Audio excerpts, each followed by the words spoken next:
On time movies आपका स्वागत करता है। आज हम बात करने वाले हैं जॉन विक सीरीज के पहले फिल्म के बारे में। ये कहानी है जॉन विक की, जिसे मौत का दूसरा नाम कहा जाता है। किसी भी इंसान के दिल में खौफ पैदा करने के लिए जॉन विक का नाम ही काफी है, क्योंकि जॉन विक जिसके भी पीछे पड़ता है उसे दुनिया की कोई भी ताकत नहीं बचा सकती। फिर उन लोगों की क्या हालत होगी जिन्होंने जॉन विक की सबसे प्यारी चीज को चोट पहुंचाई हो। उनके लिए छुपने के लिए ये पूरी दुनिया छोटी पड़ जाएगी। कहानी की शुरुआत होती है और हम जॉन विक को देखते हैं, जो कि अभी बहुत ही ज्यादा जख्मी है और जख्मी हालत में वो अपने फोन को बाहर निकालता है और उसके अंदर वो अपनी पत्नी की तस्वीर देखता है और वही बेहोश होकर गिर जाता है। और जॉन विक के साथ ऐसा क्यों हुआ है ये हमें कहानी में आगे पता चलेगा। और अब कहानी जाती है फ्लैशबैक में और हम जॉन विक को देखते हैं। और जॉन विक अभी यहाँ पे अपनी पत्नी के अंतिम संस्कार में आया हुआ है, क्योंकि उसकी पत्नी लंबे वक्त से बीमार थी और हाल ही में उसकी दुखद मृत्यु हुई है। और जॉन विक यहाँ पे बहुत ही निराश है अपनी पत्नी की मृत्यु से। और उसका अंतिम संस्कार करने के बाद जब जॉन विक यहाँ से जा रहा होता है, तभी जॉन के पास उसका एक पुराना दोस्त आता है जिसका नाम है मार्कस, और कहता है कि मुझे हेलेन के लिए बहुत दुख है। जॉन विक की पत्नी का नाम हेलेन होता है। फिर मार्कस कहता है कि तुम्हारे लिए ये सारी चीजें आसान नहीं होंगी, लेकिन फिर भी तुम्हें अपनी जिंदगी की शुरुआत फिर से करनी पड़ेगी। और मार्कस से बात करने के बाद जॉन विक अपने घर पहुंचता है। तभी उसका डोरबेल बजता है और जैसे ही जॉन विक दरवाजे पे जाता है, वो देखता है कि वहाँ पे एक कुरियर वाला आया हुआ है और उसके हाथ में एक बड़ा सा डब्बा है। और ये कुरियर किसी और ने नहीं बल्कि खुद हेलेन ने भेजा है। और जॉन इस चीज को देख के भावुक हो जाता है और सोचने लगता है कि हेलेन को पता था कि वो जल्दी ही मरने वाली है। फिर जब जॉन उस डब्बे को खोलता है तो उसके अंदर उसे एक चिट्ठी मिलती है और उसके साथ साथ एक कुत्ते का बच्चा होता है। और जब जॉन इस चिट्ठी को पढ़ता है तो इसमें उसकी पत्नी ने लिखा होता है कि मुझे पता है कि तुम अब कितने अकेले हो चुके हो और तुम्हारे इस दर्द को मेरे अलावा और कोई भी नहीं समझ पाएगा, लेकिन मैं चाह के भी तुम्हारे लिए कुछ नहीं कर सकती। इसीलिए मैं तुम्हारे पास एक अच्छे दोस्त को भेज रही हूँ जिसका नाम है डेजी। हेलेन ने इस कुत्ते के बच्चे का नाम डेजी रखा है। और हेलेन ने लिखा होता है कि मुझे पता है कि तुम दोनों एक दूसरे का अच्छे से ख्याल रखोगे। मैं जहाँ भी हूँ तुमसे हमेशा उतना ही प्यार करती रहूंगी, तुम्हारी हेलेन। और इस चिट्ठी को पढ़ते ही जॉन बहुत ही ज्यादा भावुक हो जाता है और वो फूट फूट के रोने लगता है।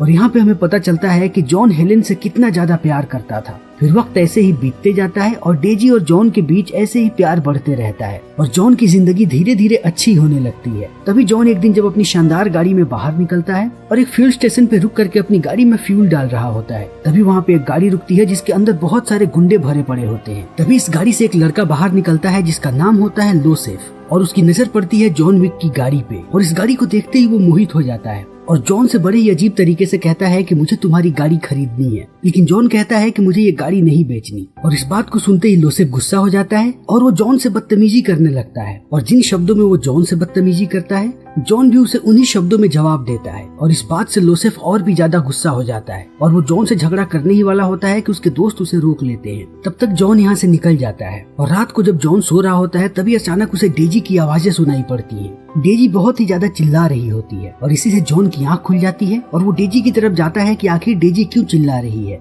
तभी हम लोसेफ को देखते हैं जो कि अपने सारे आदमियों के साथ जॉन के घर में घुस गया है और वो जॉन पे हमला कर देता है और उसे घायल करके नीचे गिरा देता है। और जॉन को यहाँ पे इतनी बुरी तरीके से चोट लगी होती है कि जॉन खड़ा भी नहीं हो पाता है। और अब ये लोग जॉन से पूछने लगते हैं कि बताओ उस गाड़ी की चाबी कहाँ पे है, लेकिन जॉन उन्हें कुछ भी नहीं बताता। इसी बात से ये लोग और भी ज्यादा गुस्सा हो जाते हैं और वो घर में हर जगह तोड़फोड़ मचा के चाबी ढूंढने लगते हैं और वो जॉन को भी मारते हैं। और जब डेजी देखती है कि ये सारे लोग जॉन को मार रहे हैं, तब वो और भी ज्यादा शोर मचाने लगती है और इस बात पे इन गुंडों को बहुत ही ज्यादा गुस्सा आता है। इसीलिए वो डेजी को भी मार देते हैं और थोड़ी ही देर के बाद इन्हें चाबी मिल जाती है और लोसेफ जाते वक्त जॉन के सर पे वार करता है और जॉन बेहोश हो जाता है और ये लोग यहाँ से निकल जाते हैं। लेकिन सुबह जैसे ही जॉन की आंख खुलती है, वो देखता है कि डेजी मरी हुई है और अब जॉन डेजी को जमीन में दफनाने लगता है। और जॉन यहाँ पे बहुत ही ज्यादा गुस्से में नजर आता है क्योंकि डेजी उसकी पत्नी की आखिरी निशानी थी। इसीलिए अब जॉन निकल पड़ता है इस गुत्थी को सुलझाने के लिए और वो एक आदमी के पास पहुँचता है जिसका नाम है ऑरेलियो। ऑरेलियो के पास एक गैराज है और वो यहाँ पे चोरी की गाड़ियाँ खरीदता है। इसीलिए जॉन को लग रहा है कि शायद उन लोगों ने गाड़ी चुरा करके यहाँ बेचा होगा। इसीलिए जॉन ऑरेलियो के पास आता है और अपनी गाड़ी के बारे में पूछता है और ऑरेलियो जानता है कि जॉन कौन है। ऑरेलियो को जॉन के बारे में सारी बातें पता है कि पहले वो क्या किया करता था। इसीलिए ऑरेलियो जॉन को बताता है कि थोड़ी देर पहले वो मेरे पास गाड़ी लेकर के आया था। उसका नाम है लोसेफ और लोसेफ एक रशियन गैंगस्टर का बेटा है जिसका नाम है वीगो। और यहाँ पे हम देखते हैं कि जब लोसेफ ओरिलियो के पास आया था तब उसने क्या किया था। पहले वो गाड़ी लेकर के आया और उसके बाद वो ओरिलियो के सामने अपनी वाहवाही करने लगा और कहने लगा कि मैंने एक आदमी को मारा और उसके कुत्ते को भी मार दिया और फिर मैं उसकी गाड़ी चुरा करके लाया। लेकिन ओरिलियो जैसे ही जॉन विक की गाड़ी देखता है वो पहचान जाता है और ओरिलियो की हालत खराब होने लगती है और वो इतना ज्यादा परेशान हो जाता है कि वो लोसेफ को एक पंच मार देता है और कहता है कि तुम्हें शायद पता नहीं है कि ये गाड़ी किसकी है, इसीलिए अभी के अभी मेरे गैराज से बाहर निकल जाओ। तभी लोसेफ के दोस्त कहते हैं कि तुमने वीगो के बेटे को मारा है और इसका अंजाम बहुत ही बुरा हो सकता है, और इतना कहने के बाद वो लोग चले जाते हैं। फिर हम जॉन को देखते हैं जो ओरिलियो से कहता है कि मुझे तब तक के लिए एक गाड़ी चाहिए और ओरिलियो यहाँ पे जॉन को वैसे ही एक गाड़ी देता है। फिर जॉन यहाँ से निकल जाता है। तभी ओरिलियो को वीगो का कॉल आता है और वीगो ओरिलियो से कहता है कि तुम्हारी हिम्मत कैसे हुई मेरे बेटे पे हाथ उठाने की। तभी ओरिलियो कहता है कि आपको शायद पता नहीं है कि उसने क्या किया है, मैंने तो सिर्फ उस पे हाथ उठाया है, लेकिन उसने जो किया है उसके लिए उसकी जान भी जा सकती है। उसने जॉन विक की कार चुराई और उसके बाद उसके कुत्ते को मार दिया जो उसकी पत्नी की आखिरी निशानी थी। और इस बात को सुनने के बाद वीगो की हालत खराब होने लगती है क्योंकि वीगो इस बात से अच्छी तरीके से वाकिफ है कि जॉन विक क्या कर सकता है। फिर वीगो अपने बेटे लोसेफ को बुलाता है और उससे कहता है कि तुमने किसी की गाड़ी चुराई है, और लोसेफ कहता है कि हाँ। तभी वीगो उसे एक दमदार पंच मारता है और इस बात से लोसेफ गुस्सा हो जाता है और कहता है कि आप इतना ओवर रिएक्ट क्यों कर रहे हैं, सिर्फ एक गाड़ी ही तो चुराई है मैंने, और वो भी एक तुच्चे से आदमी की जिसे मैंने मार के वहीं पे ढेर कर दिया था। आखिर कौन है जॉन विक और क्या कर सकता है। तभी वीगो यहाँ पे जॉन विक के बारे में बताता है और कहता है कि जो लोगों को मारता है उसे हम कातिल कहते हैं और जो बड़े बड़े कातिलों को मारता है उन्हें हम बूगीमैन कहते हैं। और जॉन विक एक ऐसा आदमी है जो कि बूगीमैन को मारता था। उसने दुनिया भर के कितने खतरनाक बूगीमैन का सफाया किया है। वो बहुत समय तक मेरे लिए काम करता था और उसे किसी को भी मारने के लिए बड़े बड़े हथियार की जरूरत नहीं है। वो छोटे से पेंसिल से भी बहुत सारे लोगों को मार सकता है और उसने ऐसा बहुत बार किया है। जब वो मेरे लिए काम कर रहा था तभी उसे किसी लड़की से इश्क हो गया और फिर उसने निश्चय किया कि वो इस काम को छोड़ देगा, लेकिन मैं नहीं चाहता था कि वो इस काम को छोड़े क्योंकि उसके जैसा दूसरा कोई भी नहीं था। इसीलिए मैंने उससे कहा कि अगर तुम्हें इस काम को छोड़ना है तो उससे पहले तुम्हें मेरा एक काम करना पड़ेगा, और फिर मैंने उसे एक असंभव काम दिया। लेकिन जॉन विक ने उस काम को भी पूरा कर दिया अपने प्यार के लिए और वो सब कुछ छोड़ के चला गया। लेकिन तुमने उसी प्यार की आखिरी निशानी को खत्म कर दिया, उस कुत्ते को, और अब वो तुम्हारे पीछे आएगा और उससे तुम्हें बचाना भी असंभव के समान है। और यहाँ पे हम देख पाते हैं कि वीगो और लोसेफ दोनों की हालत खराब होती जा रही है, लेकिन लोसेफ वीगो का बेटा है, इसीलिए वीगो अपने बेटे को बचाने के लिए कुछ भी करेगा। फिर हम जॉन को देखते हैं जो कि अपने घर के फर्श को तोड़ रहा है और थोड़े समय के बाद वो फर्श टूटता है और नीचे से एक संदूक निकलती है और इस संदूक के अंदर बहुत सारी बंदूकें और बहुत सारे सोने के सिक्के होते हैं। तभी वीगो कॉल करता है जॉन को और कहता है कि मैं चाहता हूँ कि तुम लोसेफ को माफ कर दो ताकि हमारे बीच कोई भी खून खराबा ना हो। लेकिन जॉन विक इस बात का कोई भी जवाब नहीं देता और फोन काट देता है, जिससे वीगो समझ जाता है कि जॉन उसके बेटे को बिना मारे नहीं मानेगा। इसीलिए वो जॉन के घर पे बहुत सारे कातिलों को भेजता है,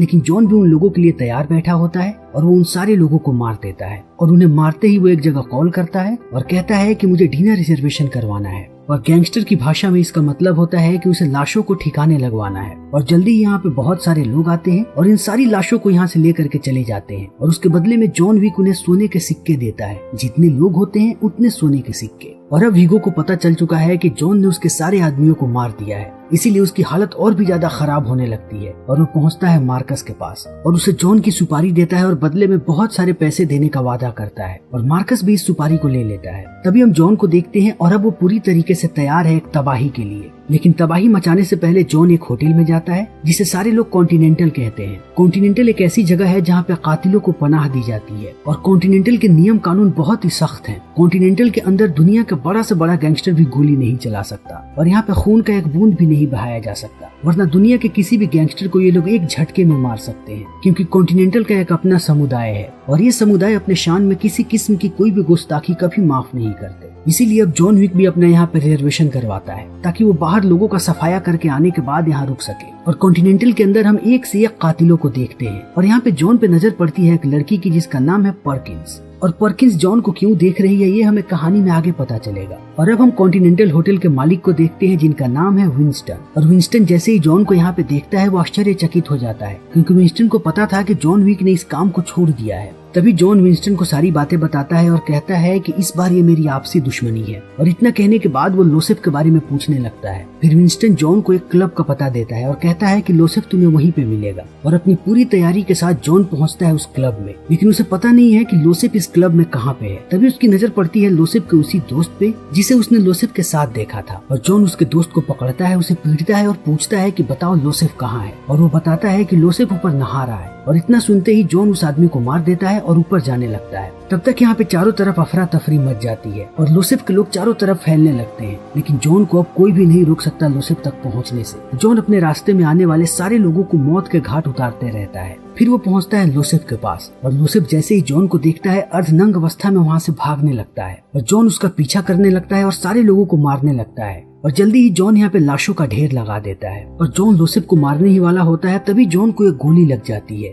और जॉन नीचे गिर जाता है। और जब तक जॉन खड़ा होता है तब तक लोसेफ यहाँ से भाग चुका होता है। फिर घायल हालत में जॉन पहुँचता है कॉन्टिनेंटल होटल और रात को जब जॉन सोया होता है तभी हम मार्कस को देखते हैं जो कि सामने वाली बिल्डिंग में है और उसके पास एक स्नाइपर बंदूक है और उसका निशाना अभी जॉन पे है। तभी मार्कस देखता है कि जॉन पे कोई और हमला कर रहा है और जॉन पे अभी हमला कर रही होती है पर्किंस, क्योंकि वीगो ने जॉन की सुपारी पर्किंस को दी है। लेकिन जॉन विक को मारना इतना आसान नहीं है। जॉन जल्दी ही पर्किंस को पकड़ लेता है और कहता है कि मुझे बताओ लोसेफ कहाँ है या फिर मुझे बताओ कि वीगो कहाँ है। और पर्किंस कहती है कि मुझे कुछ भी नहीं पता, मैं तुम्हें कुछ भी नहीं बताने वाली। और जॉन कहता है कि अगर तुम्हें जिंदा रहना है तो तुम्हें कुछ भी ऐसा बताना पड़ेगा जो मैं नहीं जानता। फिर अपनी जान बचाने के लिए पर्किंस यहाँ पे जॉन को एक चर्च के बारे में बताती है कि वीगो अपना सारा का सारा पैसा वहीं पे रखता है। फिर जॉन पर्किंस को छोड़ देता है और पहुंचता है उस चर्च के अंदर और जॉन वहाँ पे वीगो के सारे पैसों को आग लगा देता है। और जॉन को ये बात पता होती है कि वो जैसे ही इस चर्च को आग लगाएगा वीगो कहीं भी होगा यहाँ पे चला आएगा। और ऐसा ही होता है। जल्दी ही वीगो यहाँ पे आ जाता है और जॉन उस पे हमला कर देता है और अंधाधुंध गोलियां चलाने लगता है। तभी जॉन की टक्कर एक गाड़ी से हो जाती है और जॉन बेहोश हो जाता है। और जब जॉन की आंखें खुलती हैं तो वो अपने आप को वीगो के अड्डे पे पाता है जहाँ उसे लोगों ने बांध रखा है। और वीगो यहाँ पे जॉन से कहता है कि तुम्हारे में आज भी वही बात है, आज भी तुम्हारे अंदर वही फुर्ती है, लेकिन आज तुमने अपनी जिंदगी का सबसे गलत काम किया है। तुमने मेरे पैसे जलाए, इसका मुझे कोई अफसोस नहीं, लेकिन उसमें कुछ ऐसी चीजें थी जिनकी मदद से मैं बड़े बड़े लोगों को ब्लैकमेल करता था और वो हमेशा ही मेरी मुट्ठी में रहते थे। लेकिन तुमने उन सारी चीजों को जलाकर राख कर दिया। लेकिन मैं इन सारी चीजों को भूलने को तैयार हूँ अगर तुम सारी चीजों को भूलने को तैयार हो। तभी जॉन कहता है कि मैं इतनी आसानी से सारी चीजों को नहीं भूल सकता। और वीगो कहता है कि वो सिर्फ एक कुत्ता ही तो था, तुम उसके लिए इतने भावुक क्यों हो रहे हो। और जॉन कहता है कि वो सिर्फ कुत्ता नहीं था, वो हमारे प्यार की आखिरी निशानी थी और इस पाप के लिए मैं लोसेफ को सजा दे के रहूंगा। और इस बात को सुनते ही वीगो समझ जाता है कि जॉन नहीं मानेगा, इसीलिए वो अपने आदमियों को कहता है कि इसे खत्म करो। और इतना कहने के बाद वीगो यहाँ से बाहर निकल जाता है और वीगो के लोग जॉन को मारने लगते हैं। तभी हम देखते हैं कि वीगो के सारे लोगों पे कोई गोलियां चला के उन्हें मार रहा है और हमें पता चलता है कि इन्हें मारने वाला कोई और नहीं बल्कि मार्कस है। और इन लोगों से छुटकारा पाते ही जॉन पहुंचता है वीगो के पास और उसे मारने ही वाला होता है कि वीगो कहता है कि मैं तुम्हें बता सकता हूँ कि लोसेफ कहाँ पे है। और वो जॉन को लोसेफ का पता दे देता है, क्योंकि वीगो को लगता था कि लोसेफ एक सेफ हाउस पे है और वो एक बहुत ही महफूज जगह है। लेकिन अब जॉन विक को कोई भी दीवार नहीं रोक सकती, इसीलिए जॉन विक वहाँ पे पहुँचता है और वो वहाँ पर भी लाशें बिछा देता है हर जगह और अंत में वो लोसेफ को मारता है। और जल्दी ये खबर वीगो को मिल जाती है कि उसके बेटे को जॉन ने मार दिया है। और अब वीगो की भी जिंदगी का एक ही मकसद है और वो है बदला। लेकिन अब जॉन का काम पूरा हो चुका है, इसीलिए वो कॉन्टिनेंटल होटल से चेकआउट कर लेता है और चेकआउट करते ही वो मार्कस से मिलता है और हमें पता चलता है कि मार्कस हमेशा से ही जॉन से मिला हुआ था और जॉन को ये बात पता थी कि वीगो ने उसकी सुपारी दी है। और जब जॉन और मार्कस बात कर रहे होते हैं तभी इस चीज को पर्किंस देख लेती है और पर्किंस ये बात वीगो को बता देती है, जिससे वीगो और भी ज्यादा आग बबूला हो जाता है और वो पहुंचता है मार्कस के पास और उसे बहुत ही तड़पा तड़पा के मारने लगता है, क्योंकि वो अपने बेटे की मौत का जिम्मेवार इसे भी मान रहा है। और फिर वो जॉन को कॉल करता है और उसे बताता है कि उसने मार्कस को कितना तड़पा तड़पा के मारा है और उसे अधमरी अवस्था में उसके घर पे छोड़ दिया है। और इस बात को सुनते ही जॉन मार्कस के पास पहुंचता है, लेकिन वो देखता है कि मार्कस मर चुका है और इस बात से जॉन और भी ज्यादा आग बबूला हो जाता है। तभी हम पर्किंस को देखते हैं जिसे विंस्टन ने चारों तरफ से घेर रखा है और वो पर्किंस से कहता है कि तुमने कॉन्टिनेंटल के नियमों का उल्लंघन किया है और इसकी सिर्फ और सिर्फ एक ही सजा है, सजाए मौत। और यहाँ पे विंस्टन के आदमी पर्किंस को मार देते हैं और जल्दी ही उसके लाश को ठिकाने लगवा दिया जाता है। और यहाँ पे विंस्टन को सारी बातें पता है कि वीगो ने मार्कस को मारा है, और जॉन वीगो को ढूंढ रहा है और वीगो जल्दी ही ये देश छोड़ने वाला है। इसीलिए विंस्टन जॉन को कॉल करता है और वो वीगो का पता बता देता है और जॉन यहाँ पे एक बार फिर से तबाही लेकर के पहुँचता है वीगो के पास और जल्दी ही जॉन वीगो के सारे आदमियों को मौत के घाट उतार देता है और अंत में वीगो जॉन के सामने कड़ी मशक्कत करता हुआ नजर आता है, लेकिन जॉन से बचना मुश्किल ही नहीं नामुमकिन है। इसीलिए अंततः जॉन वीगो का भी सफाया कर देता है। लेकिन अब जॉन बहुत ही ज्यादा घायल हो चुका है, इसीलिए वो भागता हुआ पहुंचता है एक पालतू जानवरों की दुकान में और वहाँ पे थोड़ा समय बिताता है और अपने जख्मों का उपचार करने की कोशिश करता है। तभी जॉन की नजर पड़ती है एक प्यारे से छोटे कुत्ते पे और जॉन उस कुत्ते को लेकर के अपने साथ यहाँ से बाहर निकलता है और ऐसे ही चलता जाता है और ये फिल्म यहीं पे खत्म हो जाती है। लेकिन जॉन विक की कहानी यहीं पे खत्म नहीं होती, इसकी आगे की कहानी हम जानेंगे अपने अगले वीडियो में। तो अगर आपको वीडियो पसंद आई हो तो इसे लाइक करें, शेयर करें और चैनल को सब्सक्राइब करें। Thank you.